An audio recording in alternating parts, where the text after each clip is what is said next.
Podcast. The Hangout Air is live. Okay, guys, we are on live. We're gonna wait for a few people to kind of roll in, and we're gonna get this topic popping. Bring a whole lot of people on today. This is a very quick podcast. We kind of got like a platform set up, so the people that are coming in, they're gonna come in. They're already a part of the platform, so that's just how it is. Okay. Welcome, guys. I got my boy. We're back on the show. Amazing Eric Sports. What's up? What's up? Definitely. What's up, guys? he dancing and singing. But go ahead and subscribe to the channel. Smash the like button. Hey, and you see a couple of guys in NSF TV, level 2 boxing. You're in, and Eric. Hey, man. Yes, We got sir. 7 people in. Go ahead, man. Do your thing. Hey, man, let's get it started. I see everybody in here. Guys, what you do, the first thing, as you come in, hit that like button, as we always say, and then say something in the comment section. We can give you some shout out. There it is. I see Marcus Bell. What's up, Marcus Bell? Level 2 boxing. What's going on? NFS TV. What's up, man? Everybody's out there. Everybody, as you come in, hit the like button and say something in the comment section so we can give you a shout out. You know what we have to talk about today, Coach. We're going to do, I know we do a lot of WMMA stuff, but today we did want to do a quick boxing podcast. We have to talk about the whole Anthony Joshua, Deontay Wilder, the Eddie Chambers thing. Coach, if you want to, just give them a rundown first. We know what happened with Anthony Joshua and Eddie Chambers, but just for those that don't know, go ahead and inform everybody. Tell everybody what happened with the whole Anthony Joshua, Eddie Chambers thing. Well, what happened? Eddie Chambers. Now this is what he says. Okay. And I saw the messages back and forth, and I'll talk about that, what I think about that. But he received just out of the blue some messages from Anthony Joshua, and let's go ahead and let's be exact. I'm not gonna read the messages in their entirety. I'm gonna bleep out some of the words, guys, because the coach don't use any racial slurs. But let's pull it up right here, Eric. What's Let me going on? see. Pull it up. Yeah, I'm gonna pull it up. You know how we do, because Oh, yeah. the question is going to be, how is Anthony Joshua going to explain this one? And That's right. there are a lot of people mad at him. Hold on, I'm pulling it up now. Okay, and I'll tell you And, exactly what he said. and as you pull it up, Okay, Coach, go ahead and pull it up. Shout out to Iron Fist 51, 514 okay. VAK. I just want to get the shout outs out. Go ahead with it. So now I got it. Okay, so Eddie Chambers, it says, now you're tough, champ. Now you're tough. Emoji, smile, all that crap. Okay, bees talk, real ones move in silence. You done too much talking. You are a bum. You're a disgrace to the superior black race. F you. And then Eddie Chambers responds, where is all this coming from? I haven't talked or thought about you in years. You trying to fight or send me a D? I guess. Okay, Miss, you're the B talking. I've been in this game. You're a newbie. Pay homage. Now, these are fighters. These are not scholars. Okay, so people, let's not hark upon, how these guys type and write and all this crap. Okay, they're fighters. Okay, so Eric, I guess let me ask you, what are Okay. your initial thoughts? Because I know you asked me, but I'm throwing it back to you. Yeah, go ahead and throw it back to me. That's good. Oh, we see more people coming in. We got NBT boxing up in here, Coach. You give a shout out to NBT. Go subscribe to his page too. Great page. We got G-Lex. We got George Page just came in. What's up, everybody? Hit that like button as you come in. My thoughts on this, Coach. The first thing I was thinking when I heard this, when I heard that Eddie Chambers, when I read the text that you just read, my first thought was, is Eddie Chambers telling the truth? I'm just going to be honest with you. That was my first thought because it seems so odd. It seems so like, just oddly placed. Eddie Chambers is not even a factor for those of us who don't really know Eddie Chambers. Fast Eddie Chambers he was a factor some years ago. He got dropped by Klitschko real ugly in the last round. Eddie Chambers was always known to get put on these fights to where they were disappointing. People would expect more from Eddie Chambers. They wouldn't get it. So I couldn't see the logic behind Anthony Joshua actually at this point of his career reaching back now, basically in the middle of the night or randomly, and just kind of attacking Eddie Chambers like that. So that was my first thought about it. That was my first thought. My second thought coming on it was, well, if Anthony Joshua did do this, is there something wrong with Anthony Joshua?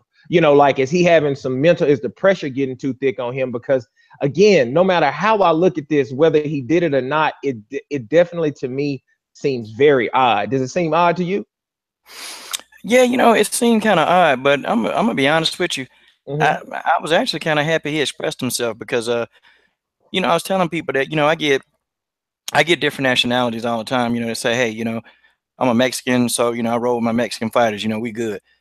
I'm an Irish guy. I roll with the Irish guys. Because the Irish guys are the best fighters. So okay, so he's black, he's proud, and you know what?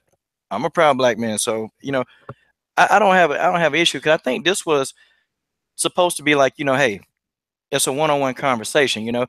And I thought that it was pretty much a whole move by Eddie Chambers to release this to try to throw the brother in a bad light. That's just me. Mm-hmm. And if people want to talk bad, really Eddie Chambers is a sellout to me. Okay, we're gonna get on that. And look, I see my man Iron Fist agrees with you, coach. He said, look, to me, that's just a boxer talking to another boxer, and they are both black. I think what Iron Fist is saying and what you're saying there, coach, just for the people who let me just, if you don't mind, coach, let me just try to give a different spin on what you just said to our people who listen and maybe aren't black. Let me just go ahead and do this. What I think coach is saying, and maybe even what Iron Fist is saying, is sometimes when there are two people talking in what they think is a private conversation, if they're talking like within their race, and that doesn't even have to be just two black people. We've heard you've seen sometimes when you saw the beef that Canelo and Chavez Jr. had. You remember that, coach? Like, yeah, Canelo had a whole different level of beef with Chavez Jr. than he had with other people. It just seemed a little bit more intense and a little bit more stuff was thrown that way. I think somebody just jumped in. We got an echo going here. Yeah, we got Conor McGregor's here, and we got to get him to. He's talking about me, coach. He's talking about me. What's going on, Eric? What's going on, coach? What's up, MBT Boxing? Everybody, MBT Boxing just joined the chat. What's going on, bro? How you doing, Eric? How you doing? All right. Oh, man, glad to have you. It is a pleasure to be on one of these podcasts with you. Coach is just asking. We were just talking about the situation, and we were talking about what Anthony Joshua said, of course. And I was just saying that maybe, if you look at Canelo and you look at Chavez Jr., they had an extra kind of beef because it was kind of a Mexican beef. And maybe that's what I think, coach, what you're trying to say. You're trying to say what Anthony Joshua shared with Eddie Chambers, since they have known each other from when Eddie Chambers was over in the UK, that you felt like Eddie Chambers should have just kept that to himself. And that was pretty much, some brother to brother talk. Is that what you're saying, coach? Yeah, man, that's exactly what I'm saying. It was some brother to brother talk. And, it's kind of like, okay, I think Eddie Chambers, he's no victim in this. You know what I think? I think that he precipitated this whole thing, and I think that it started way before those messages came out. And I think Eddie Chambers, how you poke at the bear and poke at the bear. Mm-hmm. Well, I think this is a response because when have you ever known Anthony Joshua just like to go out there and just start the beef, like really literally go in and start the beef? He's normally usually within his own skin, he's there, but this one, and it seemed like Eddie Chambers, they didn't show us everything. That's just me. Yeah, and I understand that's. I think that there was something. I think that there was something that precipitated that in the beginning. That's just me. MBT, my man, MBT, chime in on it, brother. What do you think about it? I just want to ask, man, look, would it be any different if he was talking to a fellow British guy and he just said British instead of black? You know what I mean? Yeah. Does it make it any different if you just say something like that? Because, I mean, look, I'm not condoning it personally. I just think it's really bad PR, especially when you're, definitely one of the stars in the boxing game, and pretty much is the cash cow, him and Canelo. I mean, it's debatable who's the bigger one, but it's definitely not a great thing to say, whatever the case is. But I'm just saying, like, if you did say British, I just think everyone would think of it in a different way, and that's a racial thing on top of that. You know what I mean?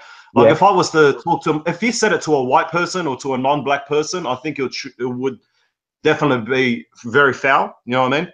But as far as him saying it to a fellow black person, I mean, if I said it to my fellow Aussie rival and I said, you're letting us down, does that make me a racist? You know what I mean? If I put it in that sort of context, you know what I mean? No, because people wouldn't have took it that way. And I was just gonna hit on what MBT said. I was gonna ask him about the Aussie thing. And he just, he jumped on it. He knows this stuff, so he jumped right where I was thinking, because I was thinking the same thing. If it was between two Aussies, like we brought up the Canelo and Chavez thing, I think sometimes things are in-house. Sometimes things are in-house and considered in-house. Coach, you hit on something interesting. I want to ask MBT about this. Coach, I want you to further expound on this. We talked about, do we think there's more behind this? Because that's what everybody, we're just getting, are we just getting part of this story? Because I think everybody out there would have to be wondering, why would Anthony Joshua just randomly start attacking Eddie Chambers like this. So MBT and Coach, both of you guys chime in. I know, Coach, you already said you think it's more behind it. MBT, do you possibly think it's more to the story, bro? Like, this is not just the first text randomly out of nowhere? Well, it has to be. It has to be. Unless it's a complete PR stunt, I can't see it any other way. But personally, I really can't chime in on that because this caught me completely off guard. It's just like, why Eddie Chambers? And then all of a sudden, people are chiming in and saying that, they've got rivalry, they've got history. Anthony Joshua avoided him 3 years ago, or whatever the case is, and so I'm really not educated on their complete beef, but there's definitely something behind it. But I can't wrap my yeah, you know what I mean? I feel you on that. Coach, what do you think? Give us a little bit more on that, man. Why do you think it has to be more behind it, Coach? Because, man, he responded, man. And, again, man, I got 23 years of psychological evaluating people. So, I mean, when you look at it, man, look at the context of the message, man, it wasn't like him just attacking him, okay? It was more or less like, man, it was angry off jump, okay? It was that message was very angry off the jump, Now, a man don't get angry, off of first contact. Because men, whether we want to believe it or not, men, what they try to do, I guess they ask the question, and guys like Joshua, they don't fire up right away. See, he flared up immediately. So that's almost telling me that there had already been some previous conversation going on with this thing, man. And there's already been some beef. And Eddie Chambers trying to say, well, I hadn't thought about you in years. Well, that's a lie. That's a lie. I mean, where's Eddie Chambers going? I mean, his career is not going, it's not going anywhere fast right now. He's on the downside of his career. So, I mean, what would he have to do? I mean, why not? Why not? Why not really start poking a bear like Anthony Joshua? Why? He's on top of the world. He's making the money. He's rich. He's got all this stuff going, and everybody want a piece of Anthony Joshua. This is one more guy that wants a piece of Anthony Joshua. Of course, because he even gave it away. He was saying, that when you look at that history, Joshua used to watch Eddie Chambers. Like, they know each other. These two, they actually know each other. They have a relationship even before we even knew who Joshua was. They got a relationship. So it's kind of like, oh, okay. So you see Anthony Joshua coming up. Oh, okay. So this reminds me of that crabs in a bucket theory, okay? This guy not innocent. And I'm going to tell y'all. I'm going to tell you this. I'm going to tell you just before the day turns into night. And I'm going to say, you know what? That's just the way that I tried to tell y'all. I'm going to say it. Tell him, Coach. All these things going to come out. It's going to come out. The same thing. You remember I was trying to tell people, hey, don't believe Tyrese Gibson. He got them little crocodile tears. Don't believe this dude. This dude is acting. He's acting. Coach, come on, have some sympathy for him. And then what happened? The man went to Dubai, okay, instead of seeing his daughter. I'm telling you, something like that is going to happen with this situation. There's something that Team Chambers, they initiated this thing. I know they did. I will not get off of this because the way that Joshua responded to it, it was a response to a stimulus. And that's just the way that is. So basically, Coach, you are saying that you 100% feel like this was a reaction by Anthony Joshua. Like there's no way you can even fathom Anthony Joshua just, being the instigator in this particular with that particular text. That was a response by Anthony Joshua. I think it's a response, and it was a response like, oh, like, wait a minute, who you talking to? Like it's one of if somebody come up to you and say, man, I slapped the piss right out your mouth. Okay. Well, it's a response. Oh, wait a minute. You gonna slap the piss? Okay, well, let's go. Wait a minute, man. I come over there, I'll slap the piss out of you, you punk PG-13 channel. Yeah. Well, check this. This is MBT and Coach. I want to ask you guys this. What is where could this go? Because I tend to agree, Coach, with MBT to where it's like it's just bad publicity for Joshua. Because I don't see there being any credit, anything that Joshua himself could gain by Eddie Chambers. Because I've heard people say like, well, maybe they're just trying to build a fight. Who really is calling for that fight? Who really legitimately out there wants to see Anthony Joshua fight Eddie Chambers? So do you guys think that they're MBT, do you possibly think they're trying to build toward the fight? And if they are, do you feel there's any interest in this fight at all? Man, it's like you said, though, where's the interest, first of all, for this fight? Exactly. You know what I mean? That's first of all, and then you're really gonna, drop yourself and, say that to try to build up that fight and just, go on the decline on all your, future fights. It doesn't make sense to me. I don't think that's the case. I really feel exactly what Coach Sean Harrison thinks. You know, there's a serious deep down between these two guys. There's a serious beef. You know what I mean? And it's unexplainable, man. But I can't see the logic behind it, especially going into that drastic measure. You know what I mean? And to try to build up the fight. I don't think that's the right way to go about it. I give that less than a 0% chance of that being the case, personally. Me too, bro. So hold on, hey MBT. So let's do this, man. You know, you and I, man, we're real good at just having these little imaginary. Let's do a role playing scenario. Okay, you be Eddie Hearn, and then Eric, you be Anthony Joshua. Now, you guys are gonna play this out. Okay, it's called How is AJ gonna explain this one? Okay, and you know, you guys are the contestants. How is AJ gonna explain this? So, okay. MBT, you act like you're talking to Joshua, you know, and you guys react on how you think that these two guys are going to try to explain this to the public, okay?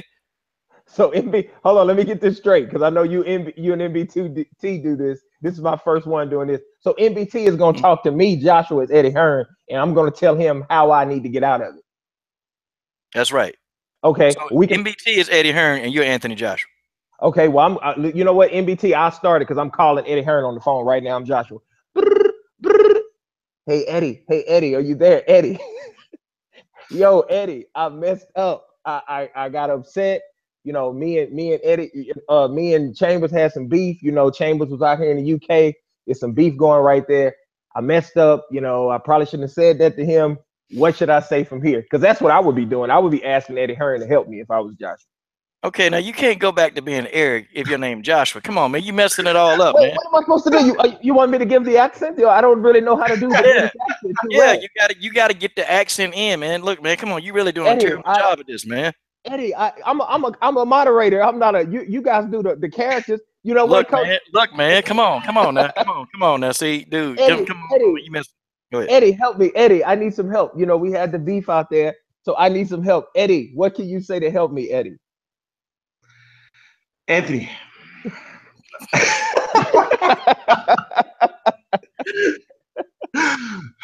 I want to ruin your career, okay? What I want you to do is piss off 90% of your fans who aren't black by saying that black people are more superior than every other race to Eddie Chambers, so you can go fight him for about $1.5 million and drop all your 20 million guaranteed paydays. And then you can get it on with Eddie Chambers and call it a career. How does that sound, Anthony? Well, that sounds great, Eddie. But if I really don't want to fight, I'm struggling with this accent. If I really don't want to fight the fight that's going on now, maybe it's best now if we can start some beef some other where. Maybe I kind of figured if I started some beef in another place, it would kind of deflect some attention from the way everything is going now. I'm guessing because what Coach did is he gave me this unwinnable position because there's no justification for what Joshua did. So I'm like, it's role play, man. What the hell, role play? It's not. This sounds so dumb, Coach. What do you want me to tell Eric? What do you want me to tell Anthony? Sorry, what do you want me to tell him? Okay, that sounds like like an idiotic plan. In it. Hey, I got it. Let's call Eddie, can we call Coach Sheldon Harrison on the phone? Coach, what should I do, Coach? I messed up. What should I do? How you gonna explain our game plan, Coach? How you gonna explain it? Well, I don't know, AJ, how you gonna explain all of this? I think that you lost your cool. Look, this is what you say, okay? AJ, you tell the public you lost your cool. Eddie Chambers was being a whole, he was being a whole punk. And you got upset because you're about that life. You're about that life, and we know you are. And really, you really meant like, look, Eddie, if you want to meet up with me, hey, I'll fight you in the street. And we all know you would knock him out. See, we all know. Hey, look, man, this is gonna be good for you, man, because now your fan base is gonna pick up. Whether you believe this or not, your fan base, AJ, is picking up, man. Look, this is a good thing. So what you do, okay? We come back on. We tell the people, look, you just lost your head. You lost your cool, and you're talking as if you're talking to some of your boys, man. Listen, hey, gold star winner. Look, I got your back on this one. I appreciate you, and you know what, Coach. Let's do this because that's good. And I see people in the comment section have come through two or three times. No, they mentioned Wilder, and we can't keep ignoring the thing in the room Wilder. I don't want the people in the comment section to think we're not going to bring up Wilder. But I want to ask you guys both this, and Coach, you can answer the role play voice, whatever voice you want to answer in. Do we really? Yeah, because Coach, I don't know what's up with Coach in this role playing NBT. It's like he got I don't know what's going on in his brain right now. But anyway, so they gave us the hardest accents in the world, man. I've never heard anyone do Anthony Joshua or Eddie Hearn. Yeah, but I know he put us on the spot, but that's okay. We'll get him back later in the thing. But I know people want to talk about Deontay Wilder, but I want to ask both of you guys something really quick, Coach and NBT. Do you guys really believe that there's this hidden side to Anthony Joshua? Like his persona is a nice guy, is not necessarily who he really is. What do both of you think on that? For me, 100%. I think it was last week when he was calling Tyson Fury a fat PG-13. Honestly, the first thing I did is I texted DCB and I said someone hacked into Anthony Joshua's page. That's the first thing I said, because I actually didn't believe it, because that was the persona that he was presenting to us. You know what I mean? That he was actually, a nice guy. Of course, everyone's got their dark side behind closed doors, but you really don't expect it to be in public. And then now this comes out in the message side, and I'm just like, he fooled me. So I got to say, that for me, it's already, I don't know how bad he really is, because obviously not everything has been released, but that just on alone, just the way he was talking to Tyson Fury, I never even heard him say a cuss word. So that just was enough for me to say, yeah, there's definitely another side to Anthony Joshua that we don't know. Wow. What about you, Coach? Do you think there's a hidden side to Anthony Joshua? Yeah, because, he's a street dude, man. And people, seem to forget that this guy is a street dude, man. And, when you provoke somebody, man, look, it's no different, man. When I was growing up, I ain't gonna even lie, man. If I'm about to get into a fight, hey, you know what? I will whoop your N-word. Yeah. And that's what I used to. I'm like, let's go. But it's the culture. It is. It's the black culture. That's how we talk when we're about to get into a fight. I'm not saying like, okay, it's what we should be saying, but you know what? It's culture. And it's not like AJ was coming at him all sideways, and he wasn't talking. He was saying it as if, look, man, you making us look bad as a race. Okay, you're making us look bad. Okay, you're talking out the side of your neck. And AJ was sitting here trying to check the dude. And of course, what does Eddie Chambers do? Okay, so you sell him out. Wait a minute, this is a guy you got beef with. Okay, fine. Y'all could have got into the gym. Y'all could have sparred. Y'all could have did anything. But no, you know what Eddie Chambers chose to do? He chose to release it, man. That's a whole move, man. It's a whole move. And it's like you can't, what? So two brothers can't beef with each other. They can't have a beef about everybody taking it, all out of context. Now, I also want to say this, man. Now, where are all these people, man? It's kind of funny, man. The LDBC, right? They support Wilder, okay? And now all these other people who just a year ago in NBT, you were around, they couldn't stand Joshua. Do you remember all the little ape and monkey comments that he used to get? I know I remember those comments that he used to get from some of the same people. Now they want to support this guy. Now they want to support him. Okay, now when the guy really tell you that, oh, he about that, oh, okay, now he's a racist. But see, I can't. I'm trying to wrap my brain around that one, okay? Because if the LDBC would have endorsed Joshua, they probably still would not have endorsed Wilder. But you know what? Then what would have been said? Well, the LDBC. The only reason why they endorsed Joshua is because he's a black guy. That's probably would have been the next rumor, okay? And there's always a rumor. There's always something going on. But I think that, Joshua and Eddie, they had their beef, and Joshua was trying to handle it man to man. Like, look, you don't want this work. And Eddie Chambers did not want the work. And what did he do? Sold out his brother. Yeah. And Coach, you hit on some good stuff there. I want to touch on that and something NBT said earlier too, when he was speaking about everybody kind of has their own personal dark side. I saw a comment in the comment section. Sabrina S. I saw your comment out there, and she was speaking on how Joshua has changed his life for the better, but still there's a little bit of that in him. Coach, you were just talking about your own personal experience and how at a time in your life, if you would have been getting ready to get into a fight or scrap, you would have started talking a certain way. Now, I'm not saying you would still talk just like that today, but if somebody got you in the right situation one-on-one and you was about to fight, another side of you might come out. And so I think the overall thing here is that if we all do believe that there was indeed something previously said between Anthony, because Chambers, of course, is making it look like this was just a surprise. But if it really is some legitimate beef there and they were just getting it on, Chambers should have kept that, off wax. He should have kept that man to man. They should have been able to talk back and forth, because a lot of times when people get mad, you start talking crazy, and at the end of the argument, fellas, some of the fellas out there, I'm sure some of the fellas in the comment section, you've done that with your girl. Ladies, you've done that with your guy. You get into an argument and you're like, oh my God, why did I just say that to her?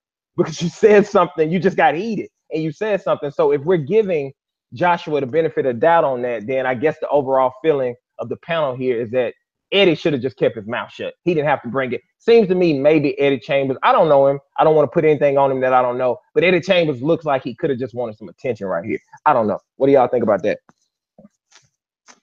Definitely, it looks like, I think it's clear as day, he definitely wants some relevance. You know what I mean? He wants to be relevant some sort of way. By releasing this, there's no other way he will do something like that. I just wonder why he wouldn't, kind of like blackmail Anthony Joshua a little bit, try to get some money out of him instead of releasing it to Fight Hype, trying to get, a few thousand views that's only going to go into their pocket. I don't understand. Yeah, so, exactly. It's only for attention, you know what I mean? Like, I think he could have went about it a different way, you know what I mean? But, it is what it is, man. Like Eddie Chambers, like you mentioned, he's just been irrelevant for a while now, you know what I mean? And he's the cash cow, and he's a way to get his name out there. But I just can't see it being financially beneficial for him whatsoever unless they get the fight happening. And the only thing that makes sense to me with Anthony Joshua doing this to try to get it released is if they came up with a game plan. And I still don't think it's a smart game plan. You know what I mean? It's to try to do the, Floyd Mayweather blueprint, which is to try to get people to hate you to tune in. But the problem is he's getting actually people to like him. And, not to really talk about race on race kind of thing, but, I do notice it. That's why I try to stay away from it. I'm not a big supporter of Deontay Wilder, but I try to stay away from, the racist detractors of him, you know what I mean? But, that's just what happens, and it shows in history of time, you know what I mean? Even like with the Errol Spence and Keith Thurman situation, no one really cared about Keith Thurman. As soon as his name was attached to Errol Spence, now people are jumping on the Keith Thurman bandwagon, you know what I mean? The same thing happening with the Deontay Wilder situation. Now, as soon as Deontay Wilder is involved against Anthony Joshua, now people are siding with Anthony Joshua. But let's see if Tyson Fury fought Anthony Joshua, how the tables would be spinning, you know what I mean? Great. So, and I'm gonna tell you, it just all comes down to, sorry, Coach, you go for a minute. And what I'm gonna tell you with MBT, man, he struck on something. And Eric, I know Eric will probably agree with this too. I know Eric enough now. I think he would. I've seen MBT get attacked on 1,000 different levels. Okay. And, he's definitely kept the beef out of everything. If he responded, it was something very like when he first started his channel, people started attacking him immediately. As soon as he said, hey, how you doing, LDBC? Immediately he started getting attacked. But he's definitely kept, everything he's kept it just, look, it's been about boxing with MBT. That's why, I roll with MBT. I was his first subscriber, and I will say, come on here and say that, and I'll be proud of that. I was his first subscriber, and he has kept everything 1,000. He's been transparent with me. Ever since I've even known him. Him and we chat on Facebook sometimes, and he's been 1,000% transparent, man. He's never told me anything crazy, and that's why I roll with MBT, man. I roll with him. Okay, and I definitely, he like Joseph. Do you smell what the Rock is cooking, Parker? I don't really care much for Parker, man. But two fighters, it's not gonna come between the camaraderie we built here on YouTube. It's not gonna come. And I've seen this thing happen. So now we got a whole spirit of things that's starting to happen now. Now, okay, this new development. So now what's gonna happen to the folks now who were diehard for Joshua? Just weeks ago. What's going to happen to those folks? See, like, me and MBT, we still good. We still good. I ain't like Joseph Park. We still good, I know he don't care much for Wilder. Guess what? We still good. We still good. You see what I'm saying? I used to always make fun of you for supporting Canelo back in the day too, Coach. Don't forget. Oh yeah. I can't stand Canelo. He was the biggest Canelo fan ever before Golden Boy released whatever he was. But yeah. Yeah, that's true. Okay, that's true. So you had to bring fishnets and Canelo into this. I knew he was going to do it. So you're the biggest Canelo fan in the planet. He was. You are the biggest Canelo fan. He still likes him. He still likes him. He's just mad at De La Hoya, but I know Coach still likes Canelo. There's nothing wrong with that. I like Canelo too, by the way. So if Canelo got away from De La Hoya, I'll be right back on the bandwagon putting out these videos. I know you like it. I know you like it. But I think what you guys said. And also, as you guys come in, hit that like button again. We got MBT Boxing. We got Coach Sheldon Harrison here. You got your man, amazing Eric here. We're chopping it up. Some of the shout outs. We got Mike James Boxing. Shout out Tay Tay. If you guys want to shout out, say what's up in the comment section. I like what you guys said when you guys were speaking on, MBT. You did a great job breaking that down, bro. When you brought in the Earl Spence and Keith Thurman situation, because what happens here is, I think people think they can hide, and this is not aimed at one group of people. This is just in general. People think they can come into a sport like boxing because it is physical. I think the fact that two men get in the ring and fight, it attracts a lot of other things to the sport. But when you're really not all about boxing, it's gonna show. No matter what, eventually it will pan out. It will show that you have some ulterior motives going. You're not really all about boxing, because if you look at MBT is clearly, he says over and over, I'm not a Wilder fan. I see a lot. I know Coach. I see a lot of brothers from the LDBC in the comment section. They're saying, "What's up, MBT? What's up, MBT?" They're not mad at him. They're not upset with him. They're cool with him because they know this dude is all about boxing. He's just speaking his mind. So if you are all about boxing, it's all good. And I think that's a misconception when it comes to Deontay Wilder and Anthony Joshua. People think that everybody that's pro Deontay Wilder is necessarily going to have a beef or hate a person who is pro Anthony Joshua, because at the end of the day, everybody has a right to go for whoever they want to go for. But when you're all about boxing, when you're all about sports, it's all love. But when you bring your, whole personal agenda into it, and it shows like the Keith Thurman, Earl Spence thing, and like a lot of people, like Coach, you just said something brilliant. Where are all the Joshua fans now? We see a lot of people jumping off of the Joshua bandwagon. To me, that suggests that those people might not be all about boxing. Yeah, not even more so about boxing. It's just they probably were never for Joshua.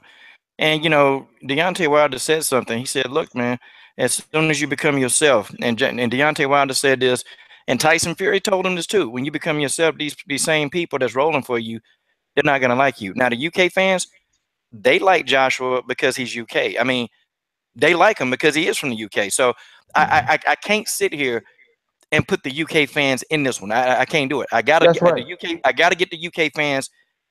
These UK fans are off the hook because they were already supporting their guy. They always support their guys.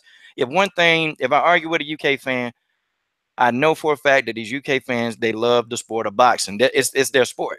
Yes, sir. That's true. So I'm getting these guys off the hook. But these other guys that hated Joshua, was calling him, all kind of names and stuff, and now he jumped off, man. I can't let you off the hook. I can't let these people off the hook. AJ, now this is AJ. This is what you get. This is what you get now. Okay, AJ done showed you, like, this is who he is right now. How we gonna explain this? Yeah, I don't want to ask AJ how you gonna explain this. I want to say to all the people that's jumped off the bandwagon, no. Don't you jump off now. Because how you gonna explain jumping off this bandwagon now? How you gonna explain this? How they gonna explain? That's the question.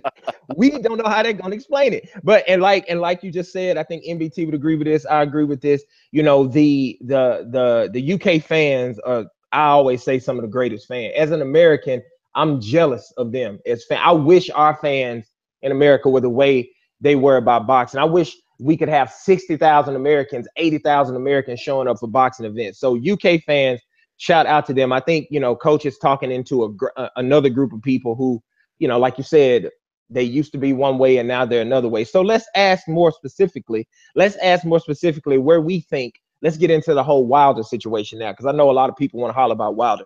Where do we think the fight is now? MBT, I'll start with you. Are you hopeful that the fight is going to happen, Wilder Joshua? If so, when do you feel it's going to happen? It's funny you asked me that, because I was just trying to chime in just really, really quickly before with what you were saying. As far as everyone supporting Wilder and Anthony Joshua, and you can still get along. Mm-hmm. Absolutely. I've only got one criteria as a boxing fan with the whole scenario, and that's, if you don't want to see the fight, I don't want to talk to you. That's my only criteria. As long as you want to see the fight, I really don't care who you're siding. So, I really want this fight. as far as them and where it's at right now, I mean, hopefully Eddie Chambers isn't in the way. Oh You know, my God. that's Yeah. you know, that just does nothing for it, because look, I've been the kind of guy where I've got a middle ground. I'm not the kind of guy that wants to fight right now. I need to fight right now. I understand there's a business sense where it could be built up to a little bit more of a prestige level. It could mean more financially and legacy wise. And I can understand the aspect of them both fighting on the same card, or even on separate cards 2 weeks away from each other, where Deontay Wilder can go to the UK and fight someone like a Dillian White, which I think is going to, you know, absolutely spilker him. You know what I mean? So, you know, I think his food, you know, for Deontay Wilder, the way he leaps in for his punches. So that's my ideal world. So, you know, I'm reasonable. I don't need the fight to happen next, but I definitely think it should be a fight away. I think the best way to go about it, to build that up for money and legacy wise, Wilder facing Dillian White, Anthony Joshua facing my man Joseph Parker. Okay. And that way, you know, you're going into a fight where Deontay Wilder has built his profile in the UK. And then by the time Anthony Joshua, or even the winner of Anthony Joshua and Joseph Parker, get out the way, fight the winner of Deontay Wilder and Dillian White, you're going for an undisputed championship by the summer of next year. So, you know, that's my ideal world. You know, that's my ideal world. That's the perfect scenario that I'm hoping for, I'm praying for. I'm all for, like I said, building this fight. But if Eddie Chambers is in the way, I don't understand how that's going to benefit the mega fight between Deontay Wilder and Anthony Joshua. So I'm going to definitely go in on Anthony Joshua if that's the route that he's going to go for next, because that makes absolutely no sense financially or legacy-wise to build up that fight between him and Deontay Wilder. That makes no sense at all. I completely agree with you, Coach. I know you're probably trying to get Keith in, so I'm going to go ahead and say this. I agree 100% with MBT right there. I'm also not one of those people that need to see this fight, you know, in January or February or something like that. If they sign the fight as the next fight, I'm all in. I can't wait to see Anthony Joshua and Deontay Wilder. So I'm not against it happening next, but I think this is just, I want to shoot this out there to everybody in the comment section, to all the people listening to this next week after we do it. I think it might be better for Deontay Wilder and actually making more money, and just be better for him all around if he went over there first. I would love a card to where Deontay Wilder fights Dillian White and Anthony Joshua fights either Joseph Parker, or I'm starting to feel like it might be Big Baby Gerald Miller, but Deontay Wilder fights Dillian, and Anthony Joshua, they fight on the same card. Because what that would give us is that would give us the press conferences with Deontay Wilder and Anthony Joshua in the same room. We haven't even seen them together yet. That would give us that. You know, Deontay Wilder would talk smack to Dillian White, but you know he would be reaching across the table, talking to Anthony Joshua. And then also, it would give Deontay Wilder a chance, because I feel like Deontay Wilder is going to perform great on that stage. I think that big stage, 60,000 people, everybody going against you, I think he's going to perform great. But just think, he would get a practice run at it. If he goes and he fights Dillian White, he would get a practice run at being in front of all the people, being in front of 70, 80,000 people, everybody booing you. I think it's a great practice run for his fight leading up for Joshua, and it could possibly make the pay-per-view sales go through the roof if they both have good performances. I don't know what you guys think about that, but that was just an alternative way for me to look at it. Eric, just one second, Coach, if you don't mind, just really quickly. I just want to just point out to everyone that building a fight is extremely dangerous, which is why, you know, I'm already tentative to even say one fight away. Because if you look at someone like a Bernard Hopkins, that failed on him 2 times in his career, where a mega fight devalued itself because they tried to build it up, and it was signed on a contractual agreement that it's going to be next. Like Bernard Hopkins had it in the contract to fight Oscar De La Hoya next. Oscar De La Hoya went up and, in 99% of people's eyes, got a robbery win against Felix Sturm, and that devalued the fight against Bernard Hopkins. Later on into his career, the exact same thing, where they tried to rebuild the Roy Jones Jr. versus Bernard Hopkins rematch. Roy Jones Jr. said, "Let me go get this money, this easy money down here in Australia against Danny Green." Then he gets knocked out in the first round. You know what I mean? So there's a major risk. People have to, you know, take that into consideration. There's no guarantee that you're building a fight and it can actually be built up bigger than what it is right now. So, you know, just want to put that out there. And also, and another thing, just to, you know, kind of strengthen what you just said, you remember Bob Arum was trying to build Gamboa versus Lopez. And he was trying to build that fight, and both of those guys end up losing. And so when they both lost, it just devalued the whole fight. So I do understand that it's a lot of risk in building the fight. So again, I want to say it again. If they fight next, I'm totally cool with that. That's the fight I really want to see. What's going on, Coach? Yeah, man. Look, man, with all due respect, I mean, with all due respect, don't nobody care nothing about no damn Dillian White, man. Nobody care nothing about that guy, man. The fight, look, man, Wilder Joshua, this fight need to be happening in January, no later than February. This fight need to go down because, it's too much building the fight. You got, American fans, you got U.S. fans.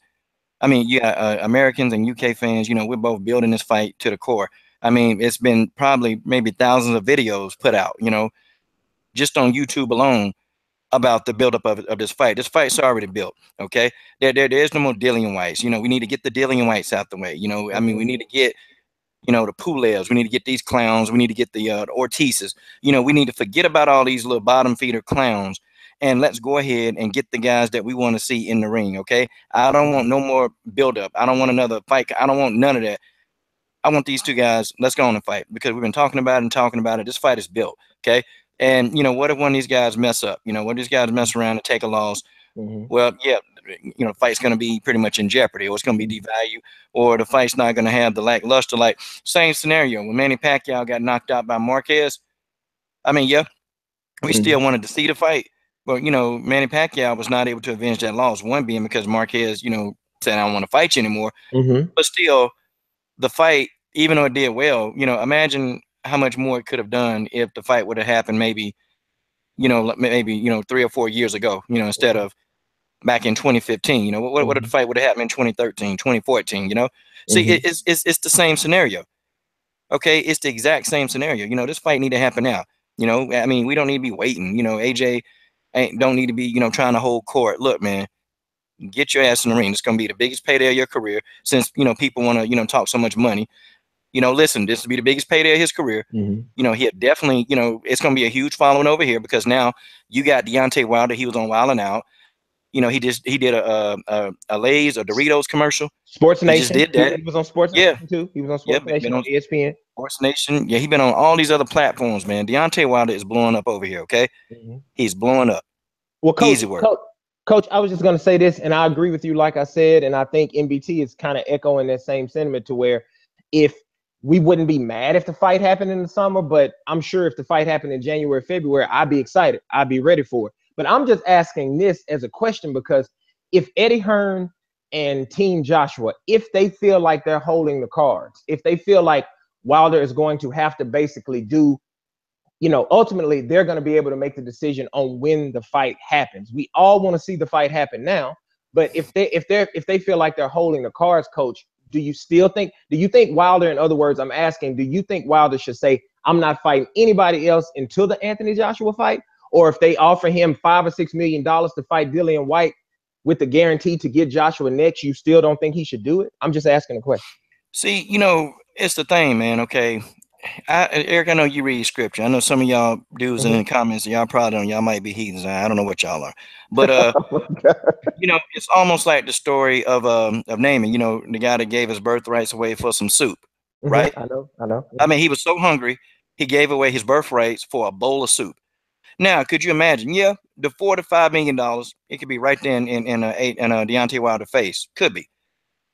But how much more would his legacy be, man, if he were to just go ahead and fight the biggest fight of his career now, instead of waiting for the bowl of soup when he can have the whole meal all in one shot?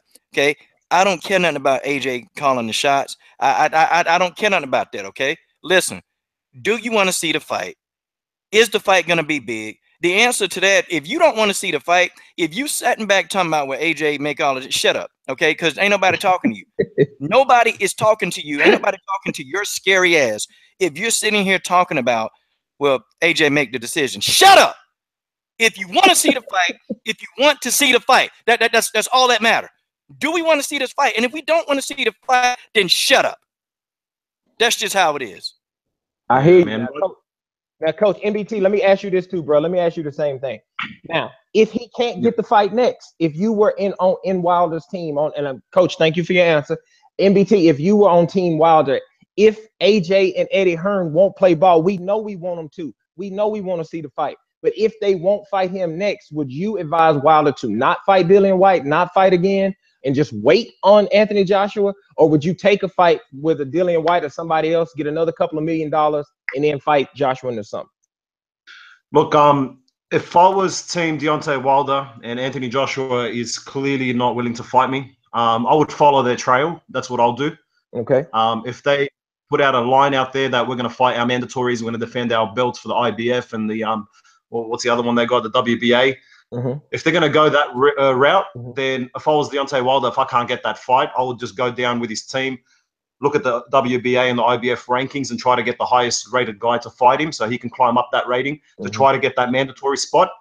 And, you know, lift his skirt up if he becomes the mandatory and refuses to fight him after then, because you've had a consistency of fighting your mandatories in the IBF and the WBA. All of a sudden, Deontay Wilder's your mandatory and you still don't want to.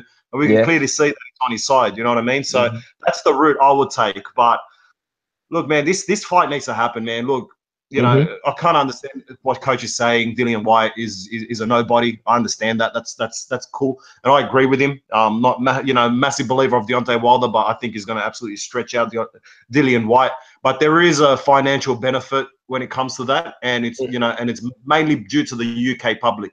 You know what I mean? The UK public actually believe in Dillian White. They actually believe that he can beat Deontay Wilder.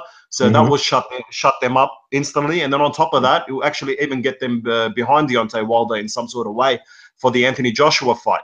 But look, man, I'm with both of you. I'm with both of you. Coach is saying, the fight should happen next.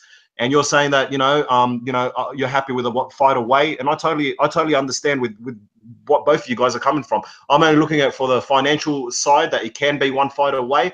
But as far as anyone else, I mean, the criticism that Deontay Wilder's copying is he hasn't really fought anyone.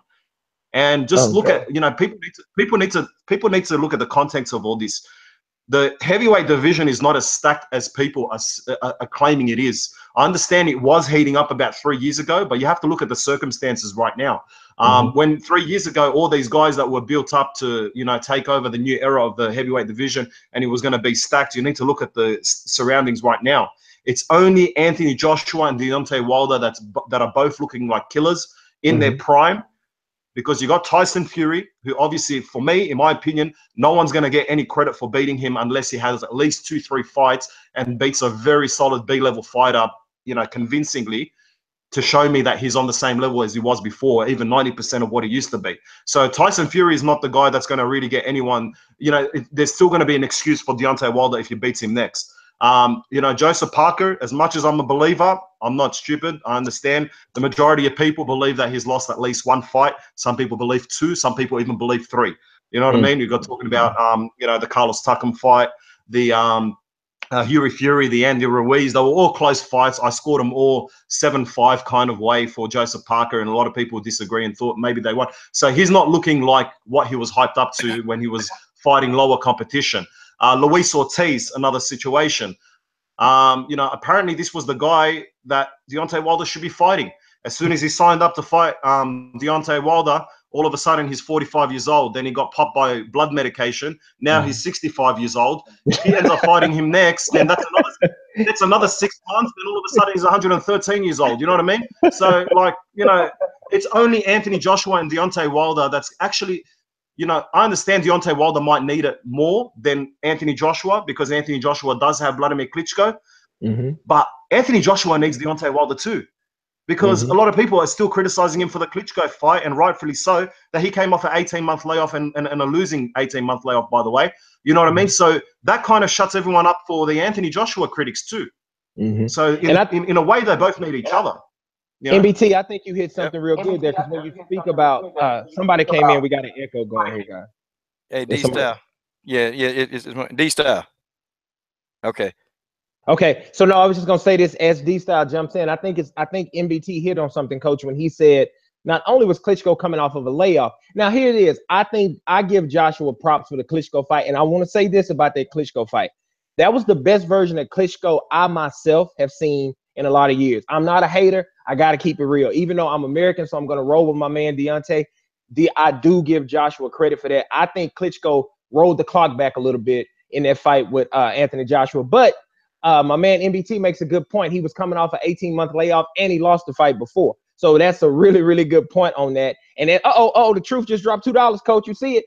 Yo. And that's a UK fan right there, baby. The truth. Hey, comment section. Do this as coach. I'm gonna let you jump in here, but comment section. Tell us right now, my peeps in the comment section. Write the word now if you want to see the fight now, or write the word later if you want to see it later. Comment section. Start letting us know. Put now or later. Let us know. Go ahead, coach. And this speaking from a guy who couldn't even do the role play right. You know what? I got you, man. But listen, you know, with all that being said, man, I'm just playing around. This fight, you know, this fight definitely need to happen, man. And I lost my train of thought. Look at the comment section, coach. As you look, everybody's saying now. Everybody's saying now. MBT says 2020. Yeah, but see, you know, if you know, and the fans are speaking. Okay, the fans are speaking right now. We want to see this particular fight. Yeah. Okay. What good is it fighting? You know, fighting a Dillian White. You know, these guys, they need to be on the undercard. Okay, they need to be on the undercard. They need to be, you know, doing something with their careers because. You know, because if he fights Dillian White, what are they going to say? Well, he fought another bum. Okay, he fought this, he did this, he didn't do this. Wilder, you know, no. See, it's going to be the same story over and over, man. And you know, people make it seem like it's Wilder's fault that okay, well, you know, Povetkin came up dirty. Oh, wait a minute, Luis Ortiz came up dirty. Okay, for some reason, you know, Joseph, do you smell what the rock is cooking? Parker, you know, the fight couldn't get made. I know MBT got something to say, but that's okay, MBT. I'm ready for you. Okay, no worries. You know, somehow that fight didn't happen. Whatever the reason why it didn't happen, you know, the fight didn't happen. And now, you know, Joshua kind of backtracking that like he don't want to, you know, deal with Wilder. Okay, so cool. All this stuff is going down. Every bit of it is going down. So now we have ourselves here, okay? We have ourselves here. You know, nobody, you know, we're fans. People can say, well, coach, you guys, you know, you guys really need to think about the money aspect. And I do 1% of the time. Because all of us are casuals. You know, we want to see two guys get in the ring. You know, when a fight get made, we don't care about the venue. We don't care about how much it costs them to put the ring and how much they, you know, charge the people or how much the people charge them to set up the arena. We don't care about that. I mean, you find me a fight fan and care about that, then they need to be a damn promoter. That's what a promoter worries about. They worry about this crap, not us, okay? We want to see the best fight the best. And it's totally laughable when people say that. Well, you know what? Why do they need to fight this guy? Why? See, I can sit back and hate on him again. Oh, well, he fought another bum. I mean, okay, think about it. I mean, how many times have you heard Dillian White name pop up? How many times? And in fact, Dillian White don't even fight. He don't even want to fight Jarrell Big Baby Miller. I mean, he don't want to fight the punching bag with titties. But now he want to jump right to Wilder. I mean, guys, are you serious, man? How are these guys gonna explain all of this? We got and look, we got people in the comments said we got an echo going. One of us need to hit that mute button. But we got people coming through, and usually we don't answer a lot of stuff when people just throwing stuff out there. But I see my man P is out here saying Ward ain't no champion, and I understand what you're doing, P. But I'm gonna answer one of your questions. P just said basically why we he's in timeout. Why we criticizing Anthony Joshua and Floyd Mayweather didn't get criticism for Pacquiao. I was gonna answer that. I know Coach just blocked you, P, but stay on to listen to this. If you ask anybody walking around the streets, the biggest criticism on Floyd Mayweather is that the fight was too late. So I think that's kind of self-explanatory. But Coach already got rid of P, so we'll just move on to something else. Freddie Roach, look, but Freddie Roach came. He even said himself that the reason that the fight got held up the first couple of times is because of them. He said this. No, I'm not saying. I'm not. Let me be clear on my feeling on it. I think it is known. It is documented proof. There are interviews out there where Freddie Roach has clearly stated that the drug testing protocol that Mayweather was asking for at that time, they felt it was too strict and they denied it. And I also heard Freddie Roach say in an interview, I'll get it and put it up on my channel, where he said if he had it to do over again, he would go back and take the fight when they offered it to him. So that's just, I think they were both to blame, man. Personally, I think they were both to blame. I think they both were talking behind the scenes to build up the fight and avoid each other. I think it should have happened. I think it should have happened after the Marquez fight. Unfortunately, with the circumstances, they had to rebuild Manny Pacquiao to get it back. But yeah, I agree with the exact same thing with what Coach said. You know, stuff like Freddie Roach admitting and all that sort of stuff, and also Mayweather came out in an interview once and he also said, I think it was in the Ortiz fight. He says, Manny Pacquiao, you are next. And then they asked him straight after that, and he goes, "No, I didn't say that. I didn't say that. Like, bro, we got you on film." I think they were both, behind the scenes, knew that they were going to build the fight up I think they were definitely both to blame. You know what I mean? Yeah. And let's throw this around. Let's throw this around. I see D Styles in here. I want to start this with D Styles. This is an interesting thing for everybody on the panel. At what point in the 5 years do you think that the Mayweather? We'll just hit this real quick, and then we'll jump to other stuff. At what point in the whole 5-year buildup do you think that the Mayweather-Pacquiao fight, for the fans, when both fighters were at their peak, when do you think it should have happened, D-Style? That's an easy one. Right after Manny Pacquiao was finished destroying Miguel Cotto, that's when they should have done the fight. Me too, bro. I agree. And Mayweather had just beat Marquez. And so by the way, many bookies would have had Pacquiao as a favorite right after that. Yeah, I think that a lot of people don't know that. So it would have been very even in the odds. And $25. I'm sorry, $25. The war hero veteran. Yes, sir. What's up, TC? What's up, TC? He's a veteran, and he has donated $25 to the super chat. All right, TC. Wow. All right, there you go. There you go. Brother. Carry on, D-Style. I'm sorry, bro. That $25 threw us a little bit.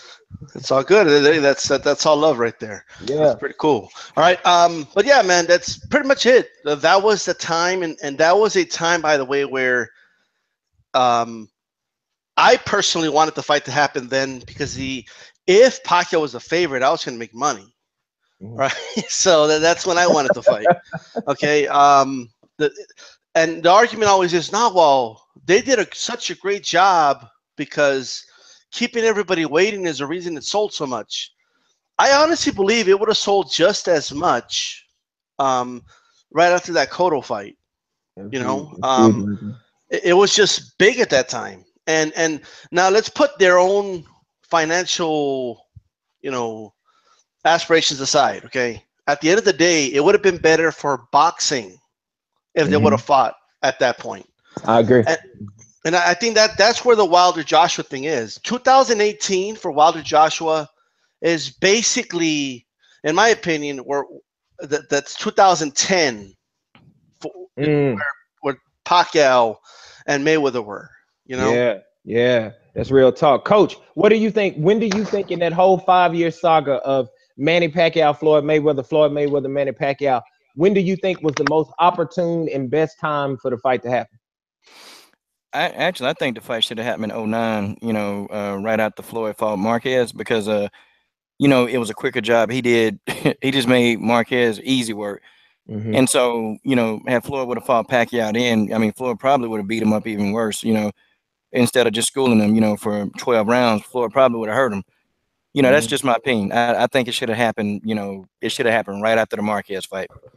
Yeah, I tend to think that moment, I think 2010, that moment, like I'm jumping right on the bandwagon that D-Style laid out. I think after Pacquiao just dismantles Marquez, who is this guy who we known had given Pacquiao trouble 2 times before.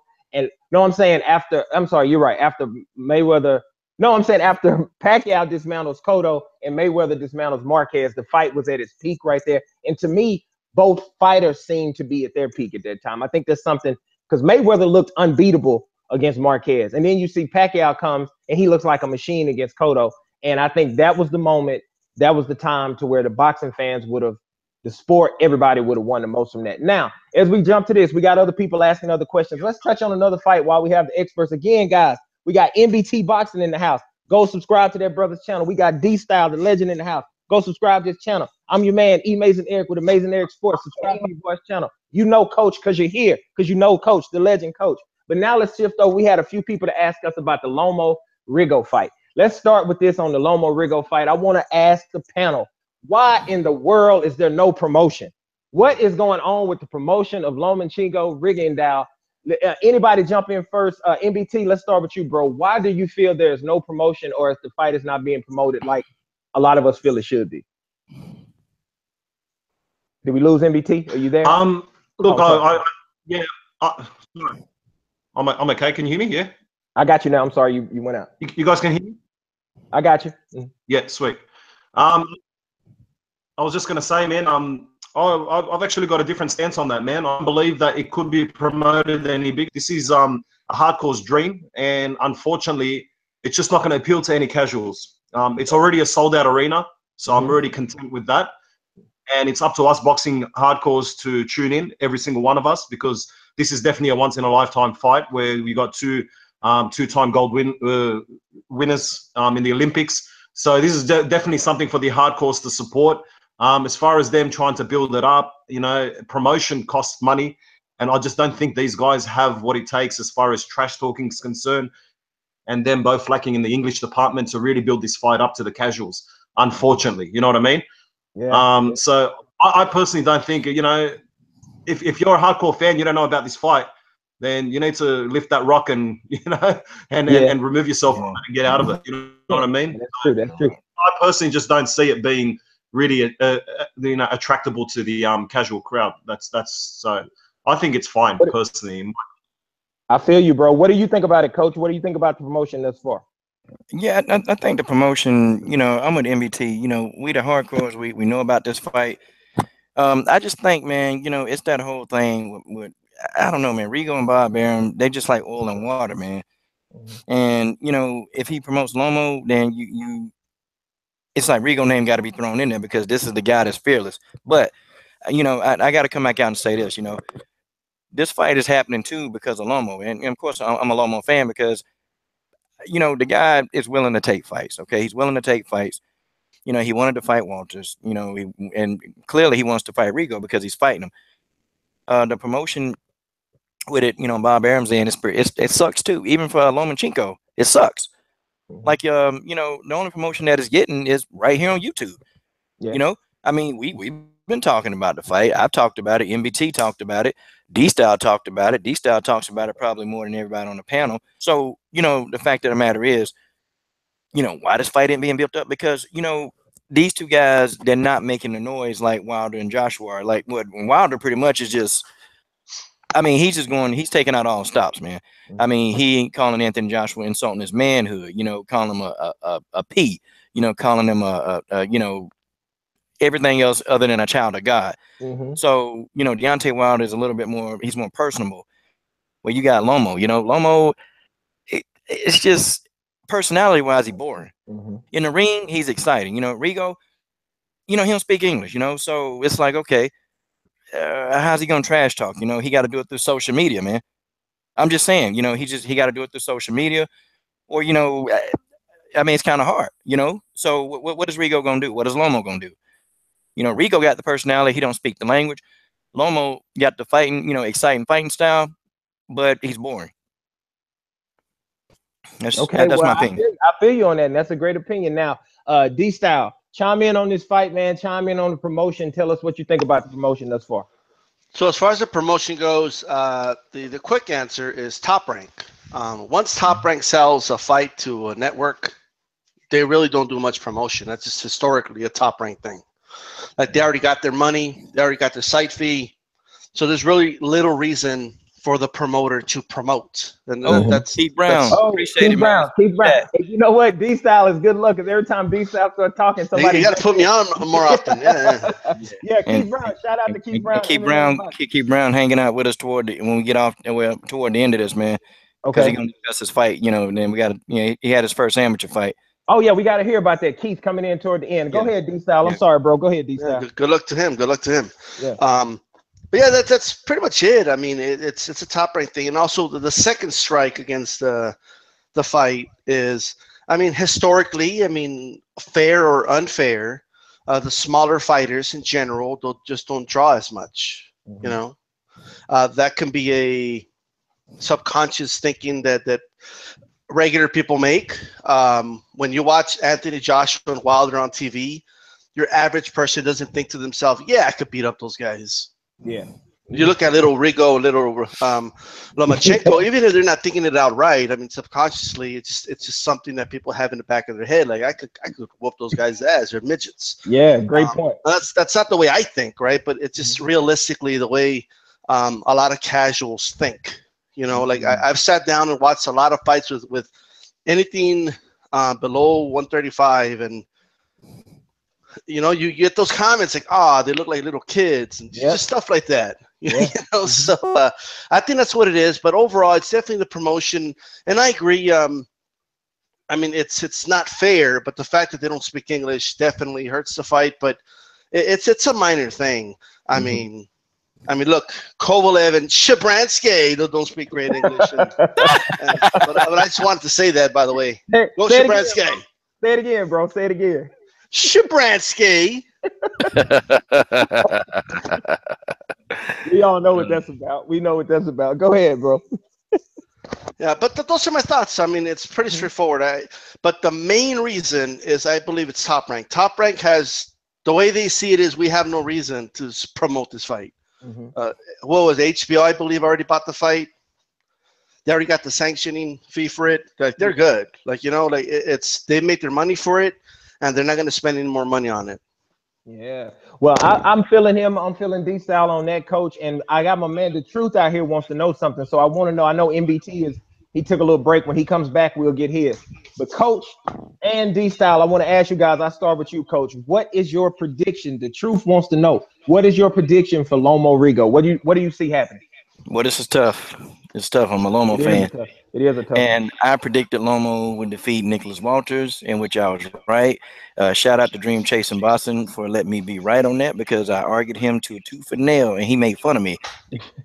DCB, who's laughing now? DCB. Shout out to DCB. Okay. Get on this channel with us, DCB. Come get on. I want that brother on here. I want to do one with him too. Yeah. I'm gonna make fun of him for that one. But you know, it's tough, man. I think it's a 50-50 fight. Yeah. I know everybody's clamoring, boy. I know they want to hear this. We're waiting, bro. Man. Come back to me later. Okay. Can't do it. I can't do it. I just can't do it. I can't pick against Lomo, but then Rigo might break his face. I just don't know, folks. What do you think? What do you think, D-Style? Do you have a prediction ready? Yeah, I think Lomachenko's going to win this fight. I would be very happy for Rigo if he wins. I hope he wins. You know, just because I followed Rigo for a while now. But ironically, I've followed Lomachenko as well. I believe I was the only channel covering Lomachenko years ago when he was in his first Olympics here on YouTube. When a bunch of these other dudes weren't even mentioning the guy. But I think while I believe Lomachenko will win, there's a very good chance that early in the fight, like the first 3-4 rounds, that Rigo will give Lomachenko fits and maybe even school him for those early rounds. Very similar to the way Gamboa was outboxing Crawford early in their fight. But I think eventually that the size is going to play a factor. As by the 6th, 7th round, I think the size is going to play a factor. See, I don't really know about that one, because, you know, when he fought Amagasa, man. Coach, MBT just dropped 50. MBT dropped $50 in the super chat. Man, MBT and he's dropped 50. MBT been bankrolling, man, because he dropped like a big super chat donation to 78 channel. Yeah. Yeah, he's a man. Dog, MBT. He's doing it good over there. Hey, check this. It's the season. Check this, coach. Before you make that comment section, we want to light that comment section up again. I need y'all to say Rigo or Loma. Who do you think is going to win? I need my people in the comment section to start talking. Just type Rigo, type Loma. Let's hear from you. Go ahead, coach.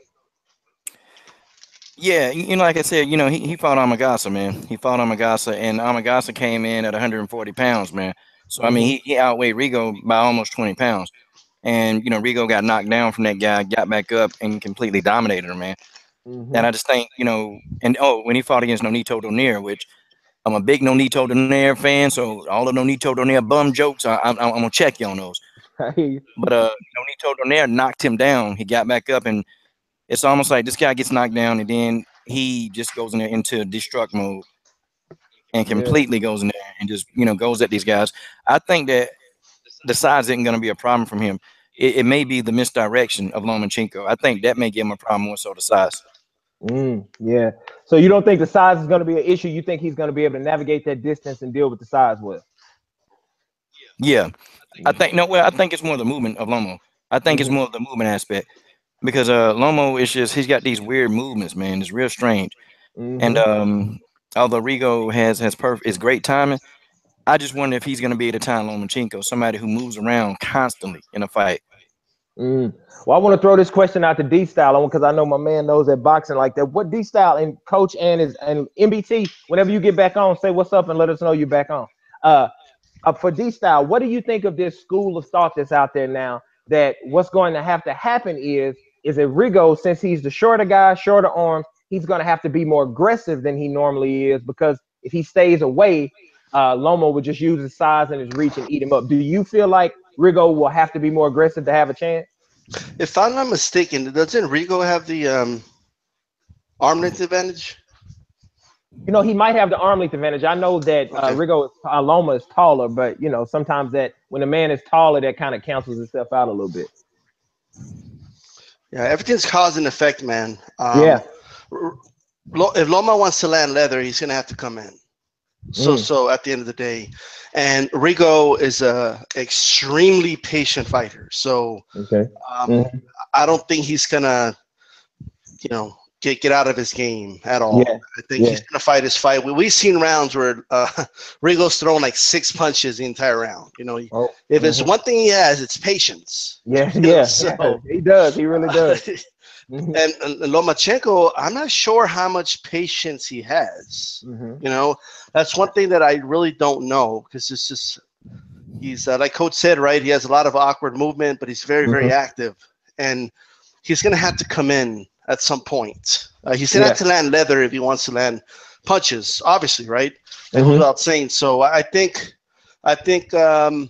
Rigondeaux fights his fight. I think he fights his fight because that's what got him to the dance. That's what got him 2 gold medals. That's why he's undefeated. That's what helped him beat Donaire. Just the one thing about the size, though, Lomachenko is better than Nonito Donaire. You know, he's better than the big guys that Rigo has fought before. Yeah. So I think they're both pretty evenly matched. And when you have 2 evenly matched guys, just my opinion, that's when size can be the difference. Okay, I feel you on that. And I want to say our awesome comment section, D-Style was on it too. Our awesome comment section just went ahead and corrected that real quick, just for the record, so we can keep this thing true. Rigo does have the longer reach. I think somebody said 4 inches. I'm like, wow, 4 inches long. That's crazy. So that's more than I thought it was. So that's I didn't know it was 4 inches. But just so thank you, comment section. That's what you guys do. Come in, keep us tight. Coach, MB, do you want to jump in now and tell us what you think about that, Coach? Or you want me to throw it to MBT real fast? Which one? I mean, okay, say it again. Okay, let me go in. Let me go in, Coach. Hey, I just want everyone, man. Go in, bro. Bad Bart, Naya Sor L, Great Drank 666, The Truth, Ian Campbell, Hitman Hearns. I have taken screenshots of every single one of you guys. Okay, so there's no going back for you guys on December 9. Lomachenko by destruction. Lomachenko by destruction. Okay. You understand? I love it.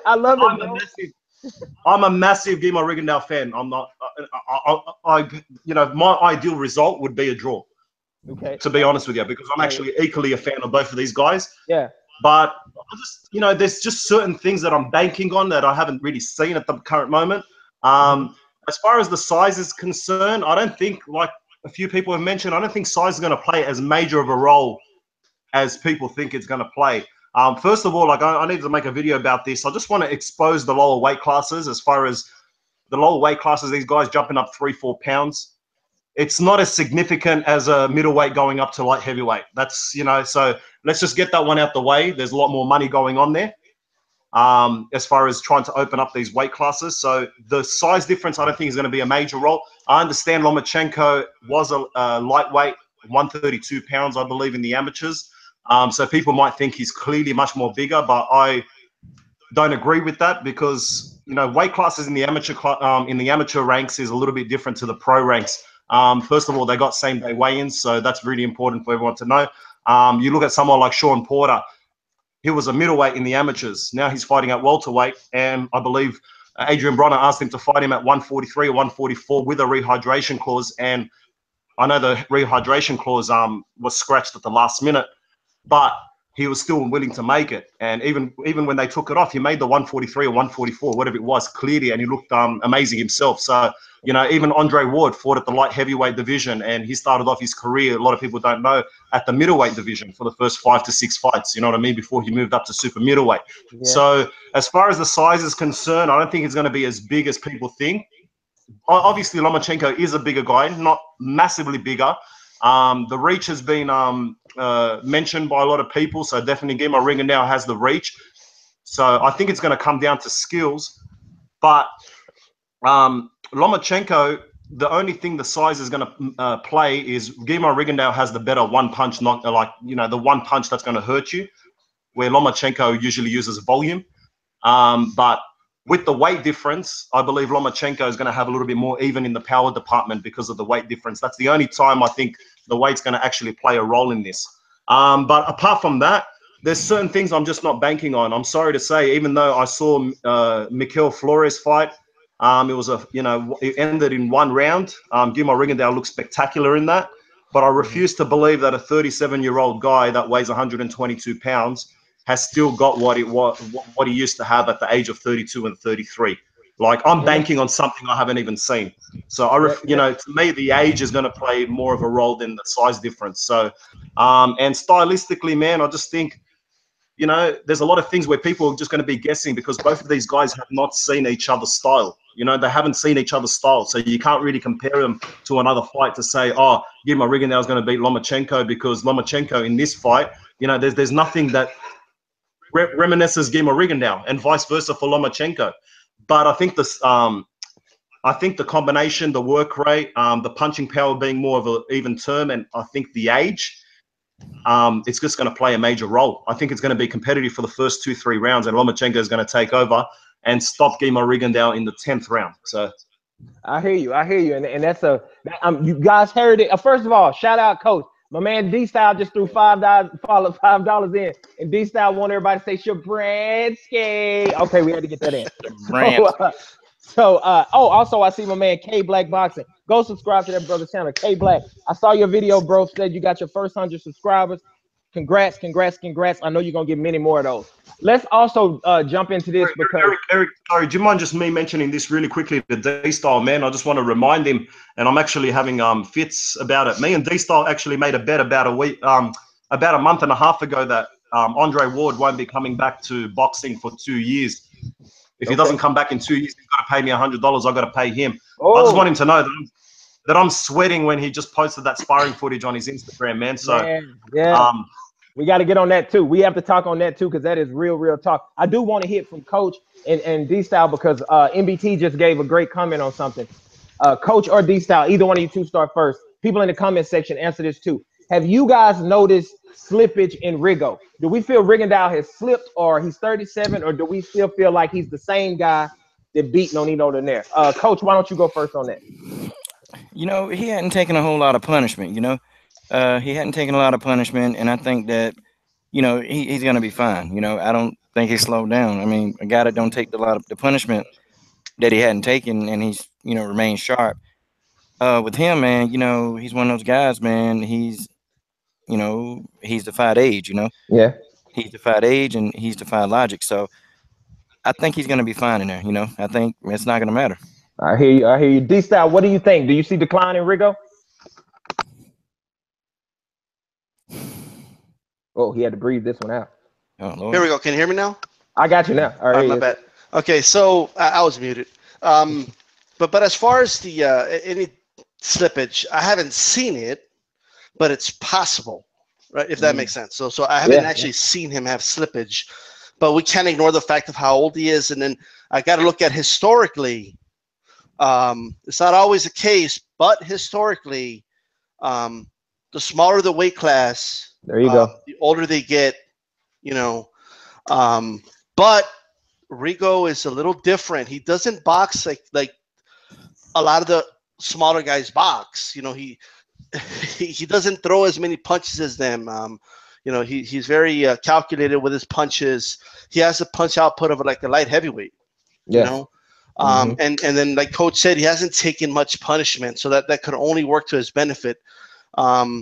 So I'm not banking on him having any slippage. I actually hope he has no slippage. I hope this is one of the best fights I've ever seen, to be honest with you. Right. So, and like I said from the beginning, even though I believe Lomachenko will win, your prediction doesn't always have to match your want. Right. So actually, I want Rigo to win, you know, but I don't bet with my heart. You know what I mean? I bet with my head. So my head tells me Lomachenko's going to win. But to answer your question, I haven't seen any slippage. No. I hear you, and I think D-Style just touched on something that all boxing fans and especially us as uploaders, people need to know. You know, NBT talked about it too. Coach talked about it. Just because you pick somebody to win, that's just because you feel you know boxing, you know the sport. That doesn't mean that you don't really wish the other guy would win. I think sometimes as an uploader, if you pick a guy to win, people automatically think you're a hater of the other guy. And that's not necessarily true at all. You're just being honest and telling what you think about the fight. Coach, do you mind real quick, since this is boxing, do you mind? Just really quick, I don't mean to interrupt, guys, but I do got to roll. Yeah, I got to roll too, so. I got to go get my weekend started. And but, thanks for having me on, guys. No problem. A big ups to you, man. Thanks for the drop in the super chat. Everybody go subscribe to D-Style. Peace, bro. Yeah, thanks, D-Town. Everybody in the chat say Shabransky. I'm out. Shabransky. Hey, Coach, can we talk about this one? Because I only have a few more minutes left myself, and I got to get my weekend started. But I wanted to ask. Keith on this. Yeah, I don't think. Is Keith here? Is he here now? Yeah. Well, no, he not. He coming in. I just Keith. We sent it in. Yeah, like go ahead and send Keith, and let's bring Keith in right now, man. So let's ask about this fight really quick. I just want to get some quick thoughts about this with my man NBT. What do you think about the Crawford Horn fight, NBT? Because I hear some people saying you got Horn to beat Crawford. I want to hear from you. How do you feel? What's going to happen if and when Crawford and Horn fight? And this is the same scenario with all you guys writing him off against the Manny Pacquiao fight. Okay? You guys aren't learning your lesson. And let me just tell you something, man. We've all seen this played out before, man. Have we not? The Australian versus the American fighter. Have we not seen this all happen before? Kostya versus Abjuda. All I got to say is to Terence Crawford, bro, just don't get up too fast. That's all I got to say. Use up all those 8 seconds. Don't get up too fast. That's all I'm going to say to Bud, bro. And I love Bud. I love him. I swear to you. He's my pound for pound #1 without a doubt. This is the pound for pound. This is the pound for pound Kang versus the Brisbane Kang. All right, but the Brisbane Kang is going to be the pound for pound king. Don't get up too fast, bud. That's all I got to say. Don't get up too fast, bro. You guys in the comment section, you heard your man, NBT Boxing, just put the flamethrower out, and he said Bud needs to take his time before he gets this work. Coach, do you have anything to say to your brother, NBT Boxing, on what he just said? You talking about Crawford versus Crawford versus Horn? No, Crawford versus Jeff Horn. Boy, God Almighty! I don't even know why this is a topic for discussion, man. Jeff Horn, don't do that to me, Coach. Oh man! Wow, Jeff Horn. Yeah. Put some respect on Jeff Horn's name, man. How am I going to explain this one? Terence Crawford by destruction. Oh my goodness! Oh my goodness! Tell us why, Coach. Tell us why. You know, Horn, rough, tough guy, man. Extremely rough, extremely tough. That's about it. I mean, he durable. I'll give him that. He durable, and he took the fight to Manny Pacquiao. You know, which I was happy about. Yeah, Crawford got too many tools in the box, man. It's too many, and I think Crawford gonna let some of them go, man. And Horn gonna find it difficult to deal with Crawford, man. Crawford gonna pop him. He gonna pop him with that beautiful jab he got. Then he gonna catch him with a right cross. Then he gonna switch up to southpaw. Horn gonna be like, "What the f is going on?" And then Crawford gonna hit him with a 1-2. Then he might hit him with a 1, 2, 3, 4, 5, 6, 7, 8, 9, 10. Oh, snap out of it, Coach. Snap out of it, man. I'm sorry to sound like a fanboy, Coach, but seriously, man, you have to take one thing into consideration. Manny Pacquiao versus Jeff Horn. Sorry, did someone just join? No. Did somebody else come in, Coach? Yeah, I think it's either Keith or the Truth. Yeah, it's me. Let me just get this. Let me just get this out of the way. Okay. Manny Pacquiao and Jeff Horn was green on gold. You understand? Okay. Green on gold. Okay. Jeff Horn ain't green no more. He ain't green no more. Okay. Now I'm telling you, man, this is going to go very similar to Terence Crawford versus Gamboa. Okay. You know, the little guy's going to have his success against Jeff Horn for the first 3-4 rounds, and Jeff Horn's just going to take him out in about the 8th or 9th round. Thanks for coming. Now, MBT, I got to ask you this, bro. I got to ask you this real quick. What do you say to the school of thought, to the people who are out there saying you are basing too much of your prediction on the Manny Pacquiao fight, when indeed Terrence Crawford is not a 38, whatever Manny Pacquiao is. Terrence Crawford is the man that Manny Pacquiao actually doesn't want to fight. So you can't really base Manny Pacquiao on Terrence Crawford. So what do you think about people who are saying that? Shit. The only reason why I can't defend this is because I actually agree with that. They can't explain it. Anyone that's been subscribed to me and know me for a while, I clearly know that, you know, I'm clear. Okay. Well, coach, all right, you got a good point. You got a good point, man. But look, Jeff Horn's what we got down here in Australia, and I'm saying nothing different. I hear staying you, in bro. character. I love it. I'm bro. staying in character. I love I ain't it, changing bro. this. I love it. Coach, trying to give me logic and trying to make sense and trying to track me into a corner. It ain't working down here, bro. We don't have no one down here in Australia. Leave me alone, man. I feel you, coach. What I need you to do is I need you to ask MBT how he gonna explain this. Go ahead, coach. Ask him, coach. How is MBT gonna explain this one? Oh, he hit you with the whisper. And the whisper is the toughest one of all. Now, who else? We have somebody else here. Who is this we have here, coach? We got somebody else join the chat. Yeah, we got Keith. Keith has jumped in, man, and you know, definitely just had his first amateur fight, man. So, you know, definitely want to talk about it. Yeah. What's up, Keith? Are you there, Keith? Yeah, I'm here. Keith, tell us about your fight. Tell us where you fought. Tell us what happened, bro. Talk to us. Yeah, I'm from Buffalo, New York. Fought the downtown arena center. Okay. And yeah, well, this how it went straight to the point. Man, I ain't gonna lie, I was nervous because it was my first one too. Okay. But I said, man, but at the same time, just stay composed still. Uncle, he my trainer, my uncle, the trainer. All right. Say, we got this. We trained so hard. Remember what I told you? You just calm, cool, and collect, and stay like that. Yeah. So then, all right, the first round, like I said, I was a little nervous. I'll be honest. He kind of edged me a little on that first round because I was getting warmed up and stuff. So I'll go back in the corner. Uncle, of course, he ain't liked it before. He like, all right, we got to step this up. You know, it's only 2 more rounds to go. This is, you know, it's not pro. It's only 2 rounds. And it's only 2 minutes in each round. So we got to step this up now. So I said, all right, you're right. So second round, start tightening up on the defense. Gave it a counter. Then I went to the body because he was doing a lot of wild punches. I was going to the body to kind of take the air out, take his air out of his stomach a little bit, slow him down. Getting him pretty good. Then it was the same about that. And then that was the end of the second. So my uncle said, now, you did that good. Now, this the last round. You see any opening, take it. Make sure you put all that body weight in them punches real good so he can feel it. The knockout there, take it. But at the same time, don't force into it. He was like, because I don't want you making those stupid mistakes. So third round come out, listening to what he was saying. Trying to you set the jab up because I was trying to set a good power shot up because I ain't used too many of those good ones.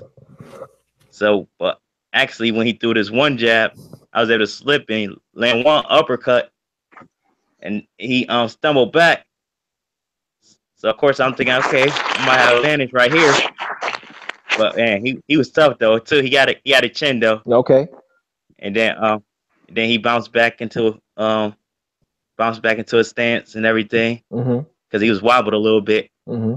So I'm just slipping, tagging him in his body, some in the face, and all that. As the round go on, doing that, and then that was it. So of course. So what? Did they give you the nod? Did you get the nod?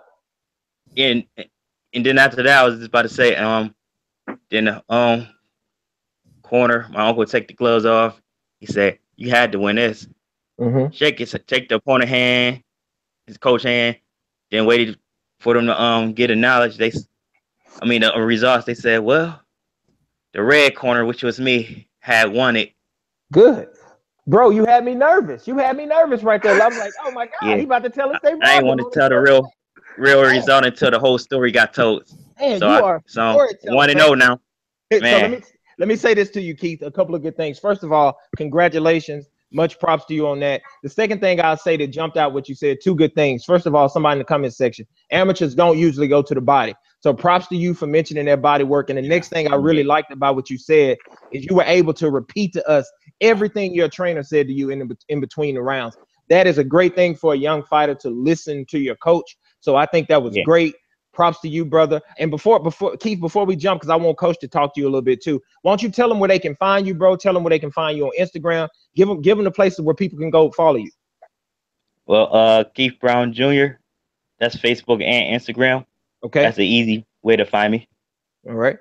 That's all good. Coach, you got something you want to say to Keith? You want to tell him congratulations or something, bro? Yeah, man, definitely congratulations. You know, I talked to Keith before, man. You know, pretty good brother, man. Definitely young, got a nice, good career ahead of him, man. So, yeah, man. I mean, it was a good win for you, man. Because you know, I know the nerves can be wrecking, but the nerves kind of, you know, those nerves can actually, you know, propel you to actually go above and beyond what you're supposed to do. So, yeah, man, it's good, man. It's good, you know. Yeah, that's great, man. I'm glad. That's great. I'm glad. I'm happy for him too. NBT boxing. NBT boxing. I want to ask you if you had any advice for a young amateur boxer starting off like Keith. You know, what would you say? Like, what would be the thing he should focus in on as an amateur to where you think he could come up in the boxing game and in his fight game? What would you give advice for just as a boxing aficionado like yourself? What advice would you give? Keith, first of all, man, congratulations on your win. You officially have a better record than Conor McGregor. How old are you, bro? That's another topic. Yeah. What'd you say? How old are you? I'm 29. Me and Conor McGregor the same age too. Okay. Oh, really? Did you say amateur boxing? Did you say? Yeah. Yeah. This is first amateur. How long you been training for? Actually, a little over a year. Just a little over a year. Yeah, man. It's just, man, it just all comes down to just the one thing, man, especially with people coming at a late age. I know they want to rush things, but it doesn't work. It really doesn't work. You know, the only thing I can give you advice for, man, is just work on your technique, work on your fundamentals, and slowly, gradually build up on your speed and power, but not too much speed and power because then you start to lose your technique and fundamentals again. So it's just all about being gradual. The benefit of being your age is you're intellectually a lot more smarter. Yeah. You know what you can take and not take and all that sort of stuff. But as far as the building, you know what I mean, is concerned. And don't forget, man, a lot of the young kids, man, they make a lot of mistakes. They smoke their pot, they go drinking out, you know what I mean? So obviously you're at that stage where, you know that's going to harm your body and all that sort of stuff. So, you know, you got the benefits, man, but don't try to rush to try to catch up with the young guys.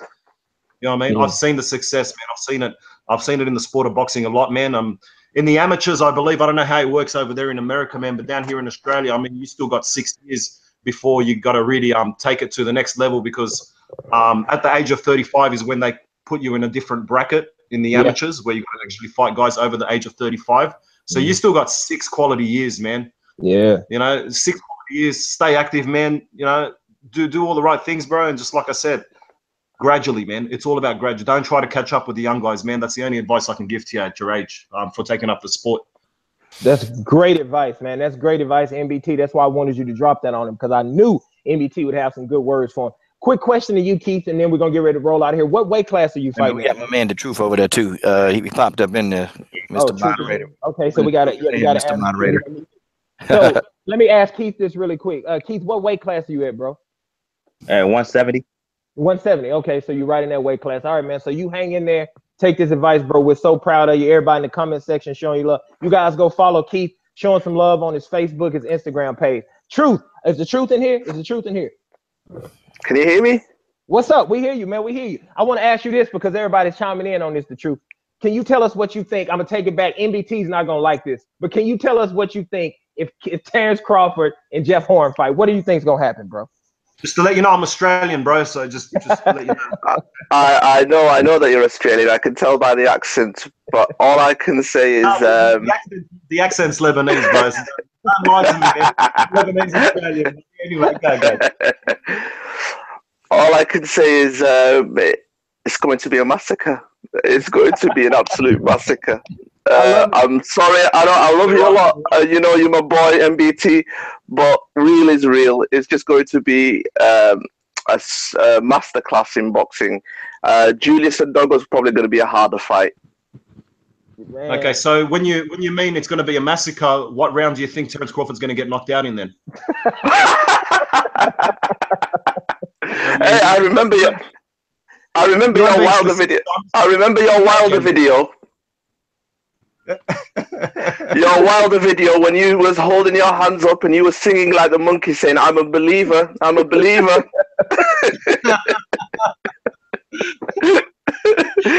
But I just wanted to say, I want to give much respect and shout out to everybody on this panel, all of the LDPC, D-Style. The work that you're putting in is absolutely brilliant for boxing. You guys don't know how much influence that you have and the power that you have done, and it's made a real positive effect on boxing. And I listen to all of you guys every day, and I just think you guys are just doing a brilliant job. So much love, all of you brothers. Appreciate it, bro. Much love. Appreciate much it. love. Appreciate it, man. Right back at you, man. Yeah, man, that's all good, man. That is all good. Everybody's just out here trying to rep the sport, to rep sports in general. I want to say a quick shout out to my man, Truth and Facts About Boxing, Coach. I know that's your guy, Coach. Say what's up to him. He out there. Truth and Facts About Boxing, Bo. You know, he definitely set up an interview with me and Melissa St. Ville. You know, y'all know who that is, man. She awesome. And you know, good guy, man. Always showing love. Yeah, y'all go sub this channel, man. Sub to MBT Boxing, man. Go sub to that channel. If you're rolling with me, then you got to roll with MBT, you know? Yeah. Can I just say something to Bo, man? Can I just say something to Bo? Because I know him from Facebook, man, the group, Ring IQ. Bro, they, what do you call it? They kicked me out of that group, bro. Tell them to get me back in, man. Why'd they kick you out, bro? Why'd they kick you out, bro? Why'd they kick you out? Bro, Australian sense of humor is a little bit too different for those guys, bro. That's all I got. Yeah, it's just not compatible. They just some haters. Oh my God! I gotta do that. Gotta do that. Actually, I've just got a confession to make as well. Uh-oh.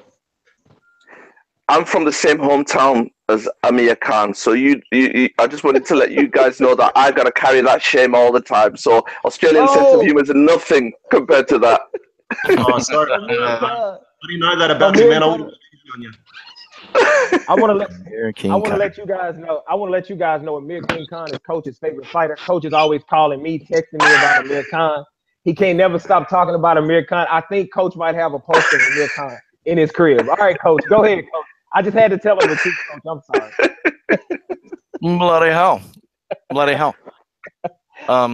There's a catch. There's a catch to this, isn't it? There's a catch. Huh? I'm an international star. My hair is better than Floyd's hair. That's funny, man. My shoes are better than Floyd's. Everything is better than Floyd. He's actually in Australia right now. Actually, he's on a reality show. Yeah. He's gone all the way to Australia to run away from Kell Brook. Oh my God! If I see him, I'm gonna flick a freaking rubber band to him, knock him out, man. What is up? And you know what, Coach? Let's make a promise right now that we're gonna get this same panel back, because we got to talk the whole Amir Khan Kell Brook thing too. I know we're out of time for the day, but we got to talk about that. Let me say the Great Drink. I'm so glad, bro, that you subscribed to the channel. I saw it just popped up. It's actually almost 300 subs. It's like right under 300 subs. I got a brand new channel. I don't know why I showed up 3. I need to make that public where everybody can see it. But thank you for subscribing. I got a brand new channel. My man just said I got 3 subscribers. That's not true, man. That's not true. It's almost 300. If y'all would stop tripping and subscribe, it'd be over 300. It's a brand new channel. We're doing big. We're doing good numbers, so we just starting out. But anyway, so I just wanted to clear that up. But thank you, Great Drink. Thank you for subscribing. And we got to get back together, because I want to talk about the Amir Khan and Kell Brook thing. We got to talk about that sometime. I'm definitely up for that one. Yeah, Coach. Coach, what you got? You got anything else, Coach? Because I know, Coach, I know you getting ugly looks over there too, Coach. I know you got to get rolling, brother. And shout out to my man Keith Brown, you know, for definitely winning his first fight. Shout out to MBT Boxing. Shout out to my man, The Truth. Shout out to my man, E-Mays and Eric Sports, guys. And, you know, we're going to go ahead and wrap it up, man, because, Yeah, man, because I'm about to be in hot water. Coach is about to get hot. We're sorry we kept Coach so long. We're sorry. Y'all go sub to everybody's channel, guys. Until the next one, all my people out there, peace. We out. All right, y'all. Peace. Have a good night. Shabransky. Shabransky.